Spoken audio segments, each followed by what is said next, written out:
Welcome to the kids' table, where the conversation is about fitness, but the maturity level is questionable. The one and only Gunnar Peterson. Then you've got Luke Milton, and then there's me. Weird if you do your own intro. Ladies and gentlemen, Jen Wiederstruck. So pull up a chair as we talk fitness, the business of fitness, and give a voice to trainers everywhere. It's informative, it's inspiring, it's where everybody wants to be. This is the kids' table.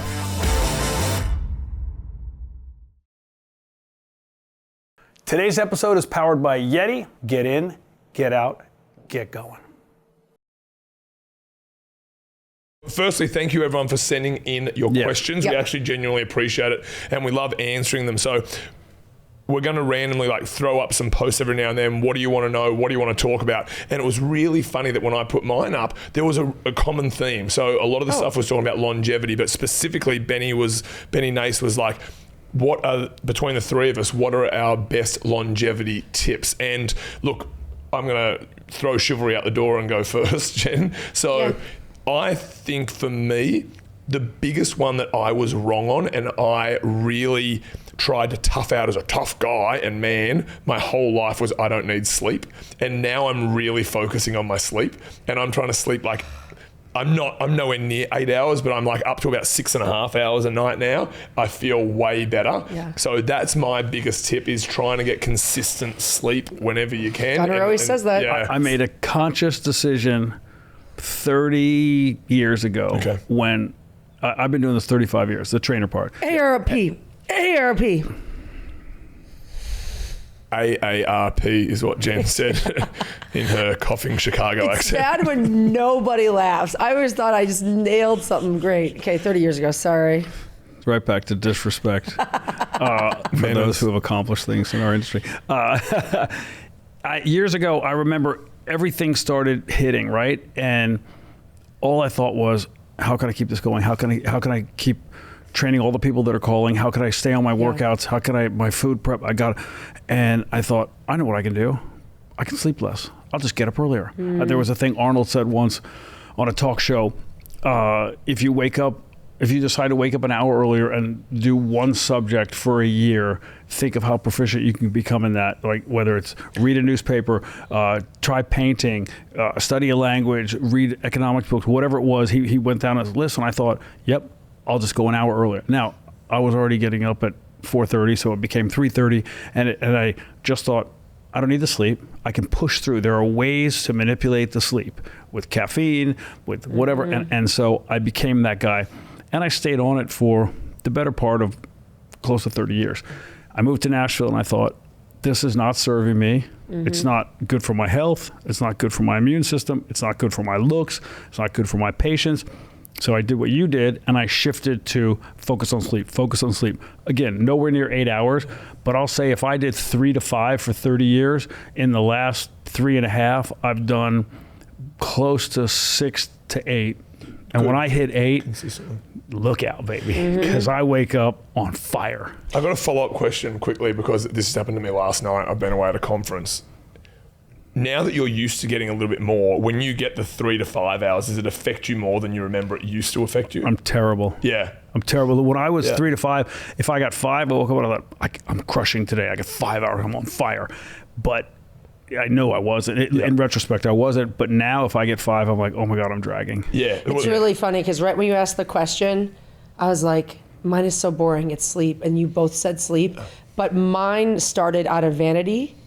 I wanted to look better. I wanted my skin to be better. I really did. I felt like you, Gunnar. I'm like, I don't fucking need sleep to operate. I can do this, and I can manipulate with caffeine and just people. When I get in front of people, I get electric. You give me a cocktail, I'm really on fire. And what I realized is I cared about how my skin was aging, and as a result of sleeping more, which I rarely do less than 8, I can't believe how my body is performing. Yeah.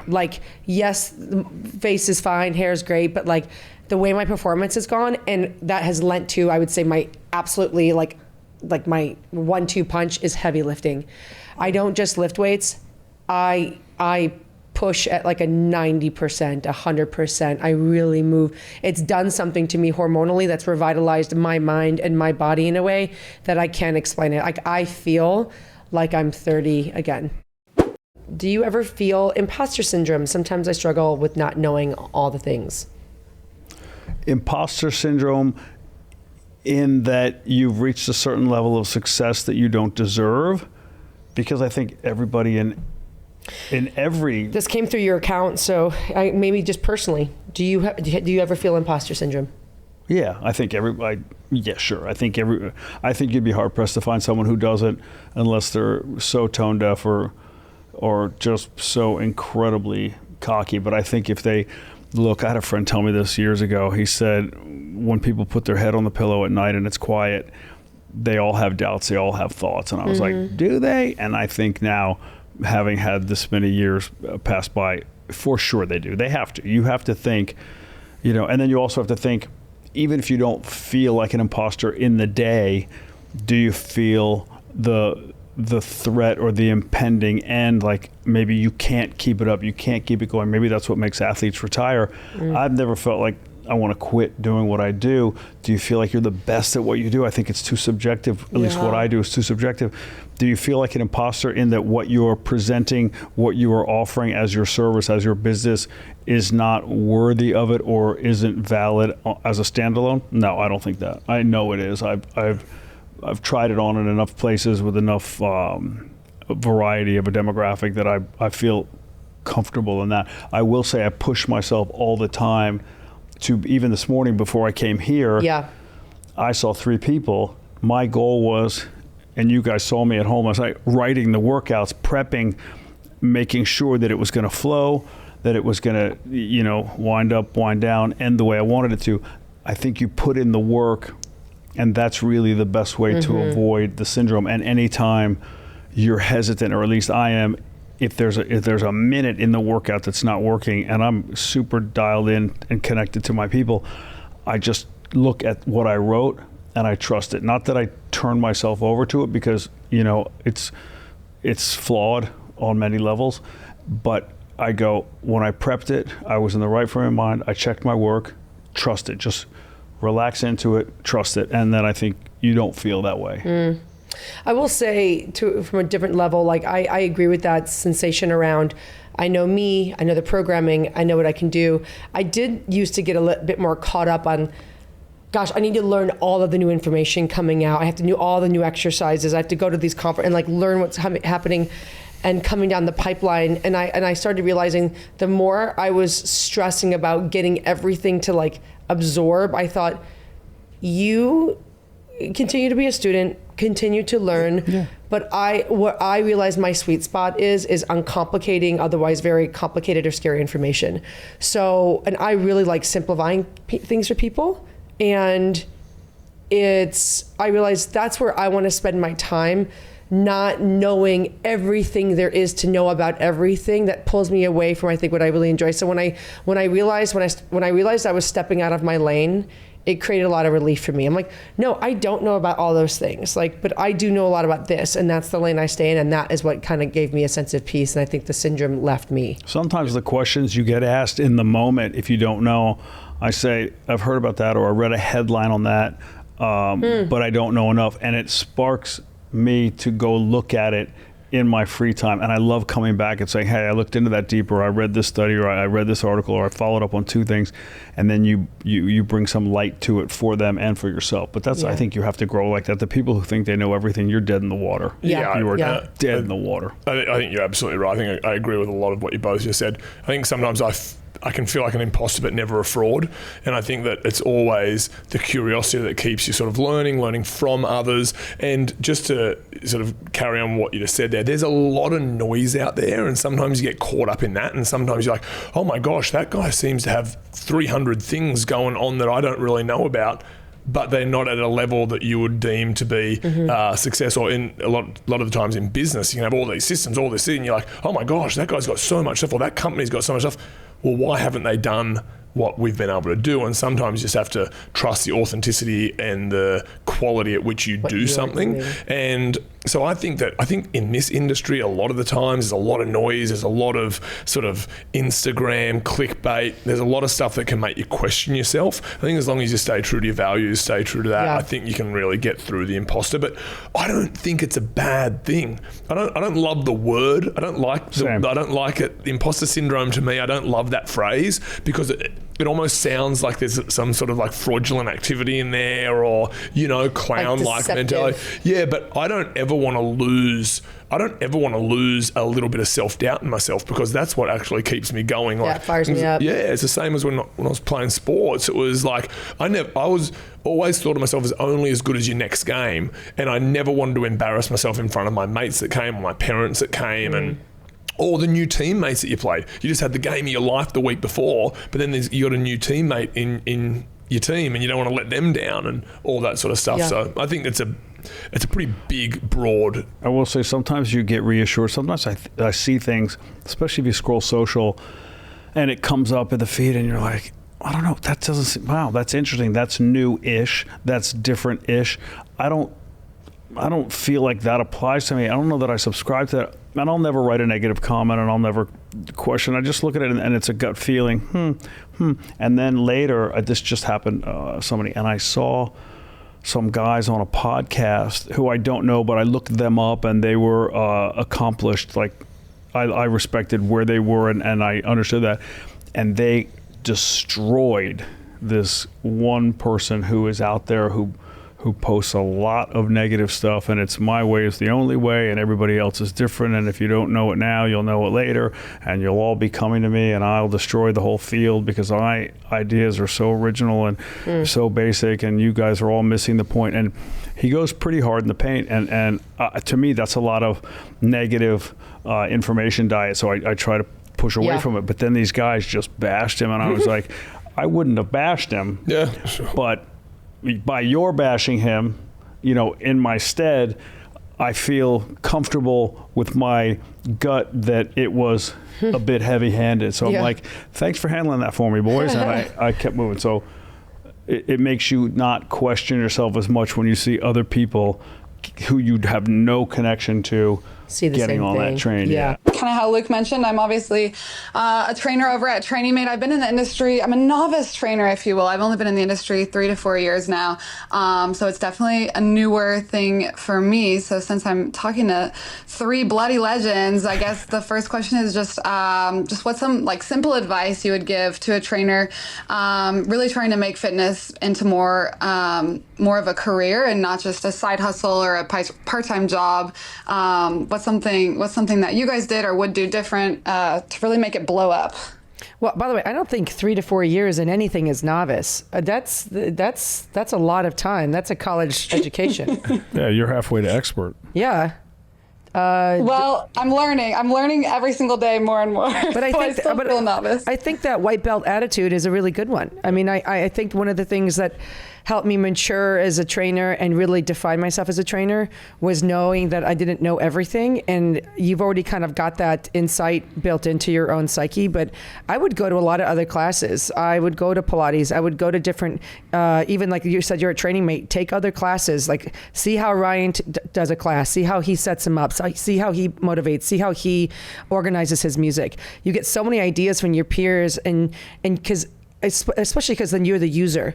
You're in there like, oh, this is what that feels like. I'm going to use that. Or sometimes you might be like, oh, I really don't like what that felt like for me.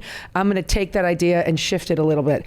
But it's just, I just got reps over reps to get myself in more rooms, which A, gave me so much experience, but like B, put me in front of a lot of people. And when people know that you're in the community, you're invested, you're injecting into conversations that you normally wouldn't, like just doing the same kind of class or training by yourself, it changed everything for me. Like I walk into the grocery store, I bump into at least one person I know, stuff like that. Like be a part of your community by being a part of a lot of different systems of movement.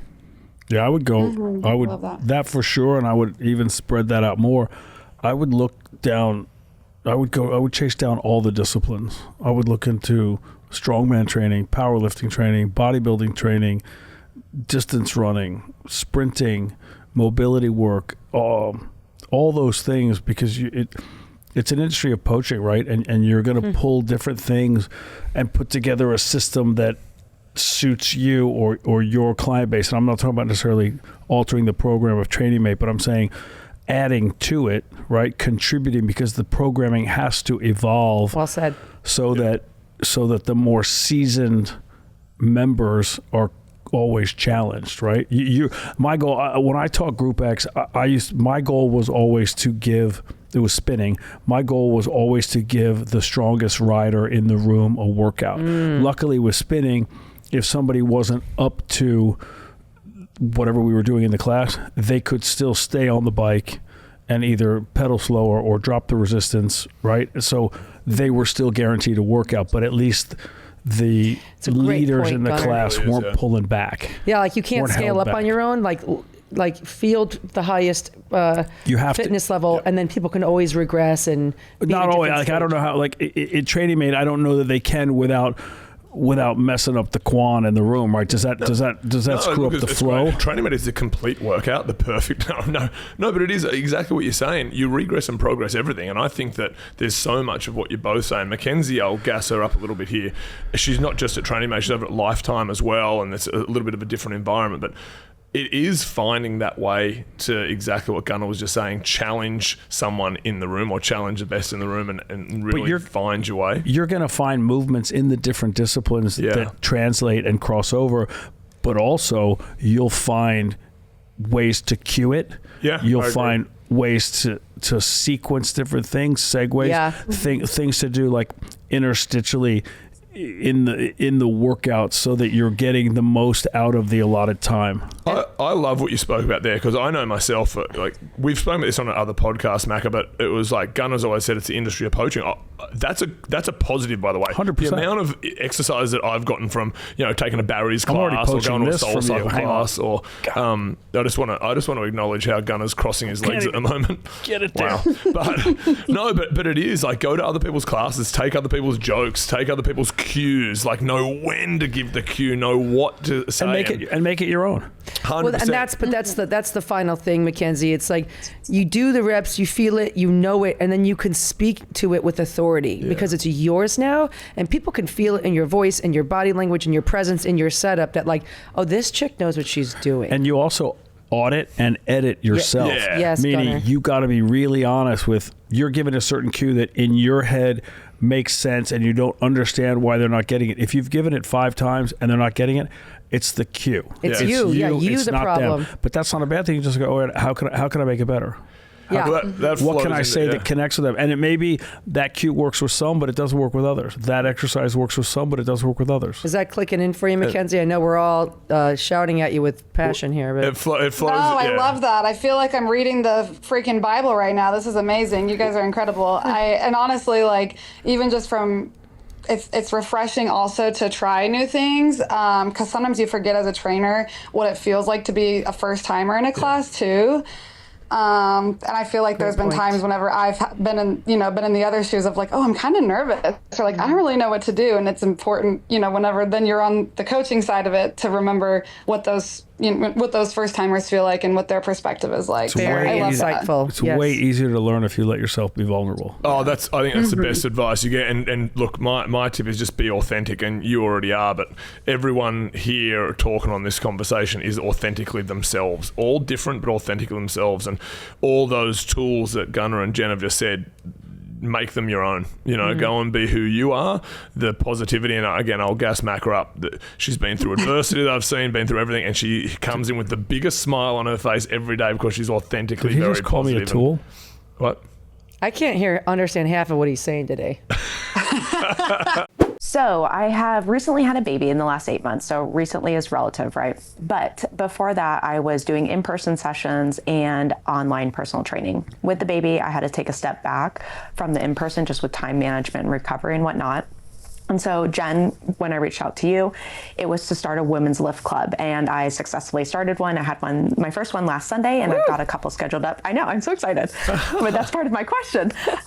So I have quite a few scheduled coming up. The classes are all full already. Come on. And so I've gotten wait lists. So now I'm going to open up a second time to do the classes. Now, my MO with training is to go all gas, no break, yes to everything. How can I make it work for the client as opposed to looking at my schedule? So what I want to hear from y'all is what are some tools or mindset things or even strategies like in my business that I can implement to make sure that I don't go all gas, no break, burnout, and then effectively have an impact on my family or my training or my personal self, if that makes sense. Caffeine. I was literally about to say caffeine. I go to Gunnar today. We said how many more caffeine drinks you're going to drink today, and he goes, "Oh my gosh, all of them." No, you said how much caffeine have you had? And I said one. You said how many energy drinks have you had? And I said one less than I need. one less than I need. yes." Shout out Zoa. Yeah. Do you want to? Yeah. Hey, Amanda, it's Luke speaking. Hi. How are you, mate? You well? So listen, Yes. I've actually got a little question for you before I give you an answer. What do you want to do with this? You want to turn this into your career? You want to serve? What do you want to do? That's such a great question. So in the past, I have balanced 2 careers. So I'm also an audiologist, which is essentially a hearing and balance doctor.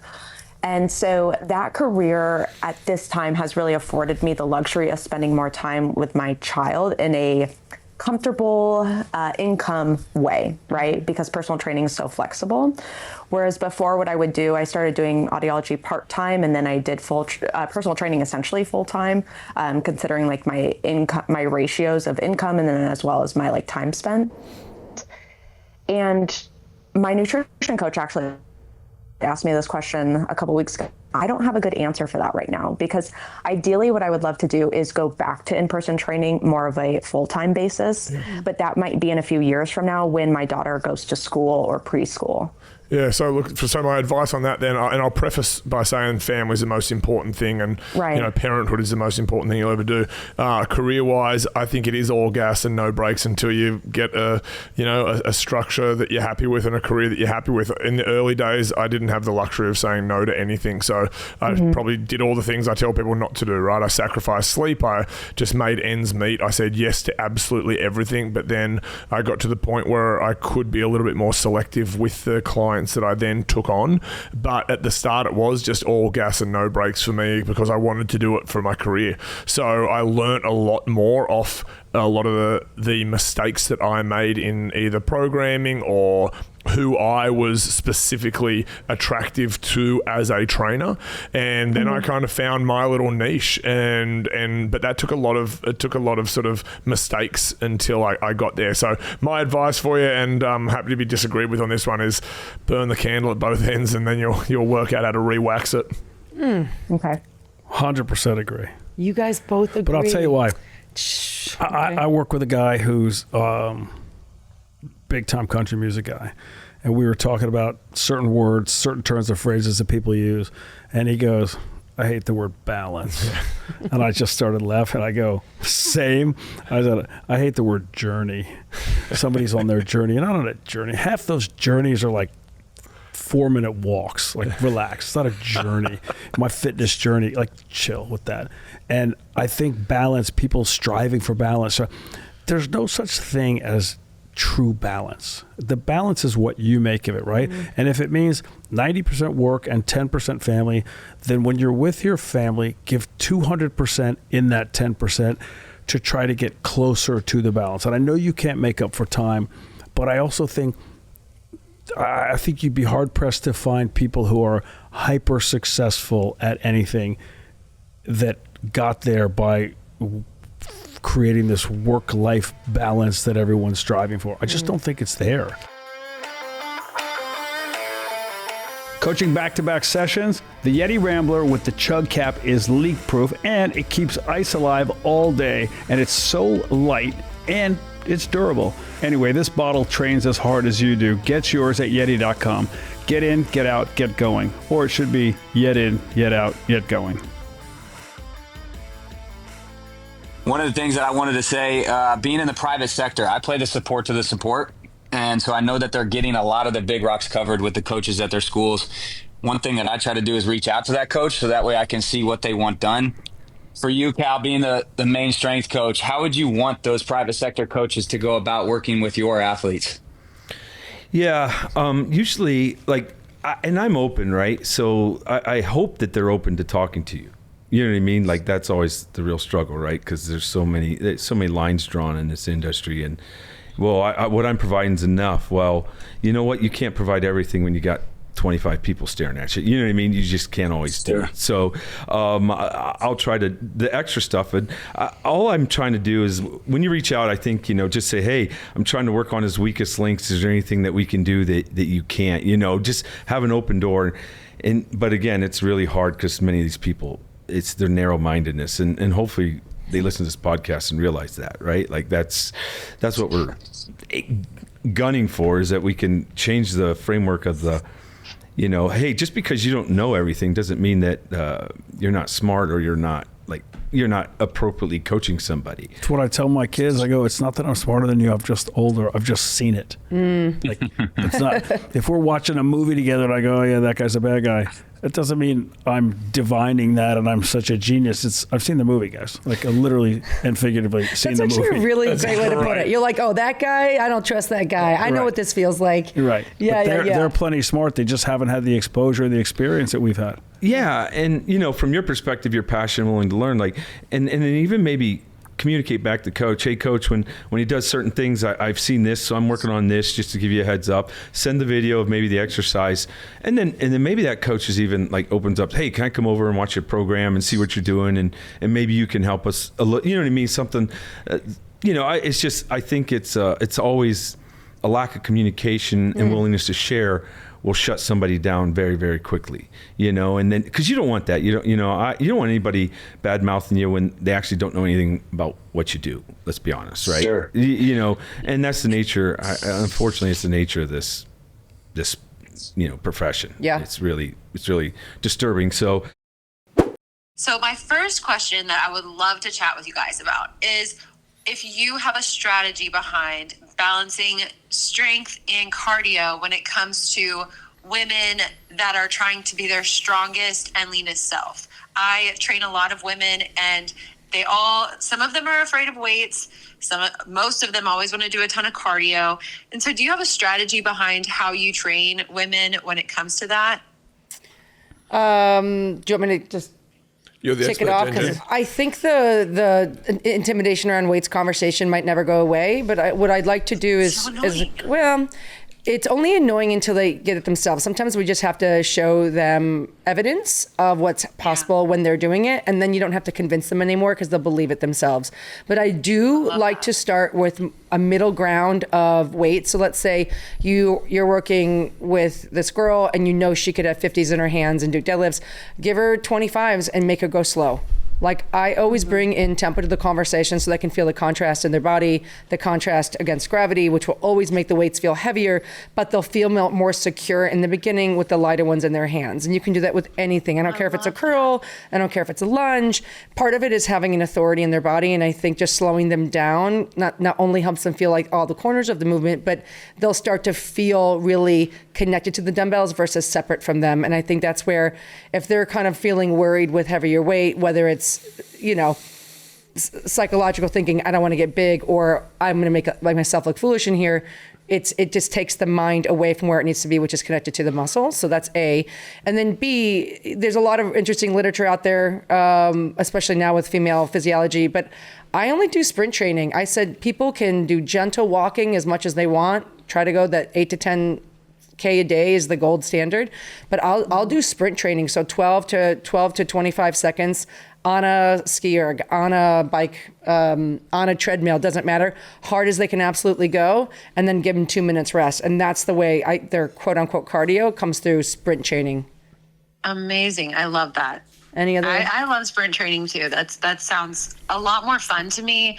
I think that Gunnar, I've heard on the podcast that you really like to make sure that everyone is enjoying the cardio that they choose. So, is that something that you like to stick with whenever you're training all of the women that you train? Do you like to make sure that they are enjoying the cardio that they do and kind of balance that out with weights and things like that? If they're doing steady state cardio, I'm probably not going to be there. I think very few people need the cardio babysitter. I just think that's I think that's a position of yesteryear, and that's gone. Yeah. I'm with Jen. I do, whether you call it HIIT or lit or whatever it is. I think the sprints, the the intensity little pops. And I did one today with a guy where I had him start on something and I had him go 5 seconds slow, 5 fast, 10 slow, 10 fast. So it was a 1-to-1 work rest ratio, but I had him escalated all the way up, and I think we went to 2 minutes, maybe went to 25 seconds, whatever it was. So maybe we were 2.5 minutes total as a finisher, or dessert as we call it. But it gave him the time to recover and the time to push. And at the end, he said, "God, I hate cardio." I'm like, well, technically, it's not really cardio because it wasn't like in the time frame. You weren't, he probably wasn't tapped into oxidative, but he was definitely working on a repetitive motion for a longer period of time than he would have been with weights, right? Yeah. Even if you go back, if you know that guy Istan Javarak who did all those, oh God, you got to look him up. He does these great matrices and these. So he'll start with the deadlift, and you go like 6 reps on the dead. Then you turn that into a bent over row. Then you turn that into a high pull. Then you turn that into a clean. Then you turn it into a snatch. So it's a complex. But he does dumbbell complexes, barbell complex, dumbbell complex stuff. He did a thing in Muscle and Fitness. I don't know how they got him years ago. And I think he's like a PE teacher in Iowa now, but he's Hungarian, I think. Okay. I called him when I saw it in literally like early 90s. And he just answers the phone like, "Coach Javarak." And I was like, "Hey, dude, that's a question." But that kind of stuff creates such an aerobic demand on the body. Regardless of male or female, I don't think either. Correct, it doesn't matter. because you're doing because that whole complex can take 2.5 minutes. Yeah. Mate, and look, and Libby, I think right now it's Luke. I think this. No, Luke, we know it's you. My name's Luke Milne. I grew up in Sydney, Australia. Definitely can tell it's you. Yeah, exactly. Yeah, this accent's getting worse, by the way. That's how I trick people into doing the cardio. But it's like creating that environment where you're providing an experience, right? And it doesn't have to be like segregated out into just cardio or just strength. And I think that so much of the industry, it's evolving for sure. But like Gunnar was talking about before, you can do strength training that actually stresses and builds your cardiovascular system, right? And it's like you can do what we think of as strength training. Obviously, I love interval training. I love high intensity interval training, and creating an experience in which they can use some resistance in combination with some of the more traditional sort of all-out cardiovascular machines. I think it's a good way to do it. Do all your gyms, no matter what city they're in, they do the same programming? Yeah, so every training mate across the country does the same program every single day.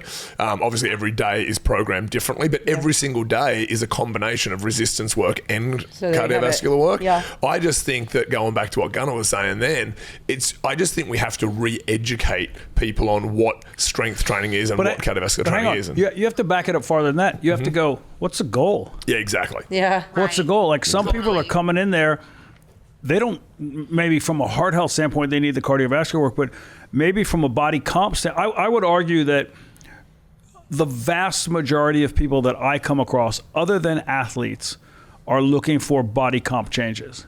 And yeah, I agree. 100%. Yeah, people don't want to say that. That's, it sounds narcissistic. No, everyone I work with says I want to be stronger, but ultimately they really want to lose body fat. They want to look. I mean, David Barton coined the phrase "look better naked." I think he trademarked it. It's a great phrase. I mean, in my opinion, that sums up a huge part of fitness devotees around the world. Yeah, it's vanity. So wait, Libby, are you getting resistance from your clients, or where are you catching a headwind on this?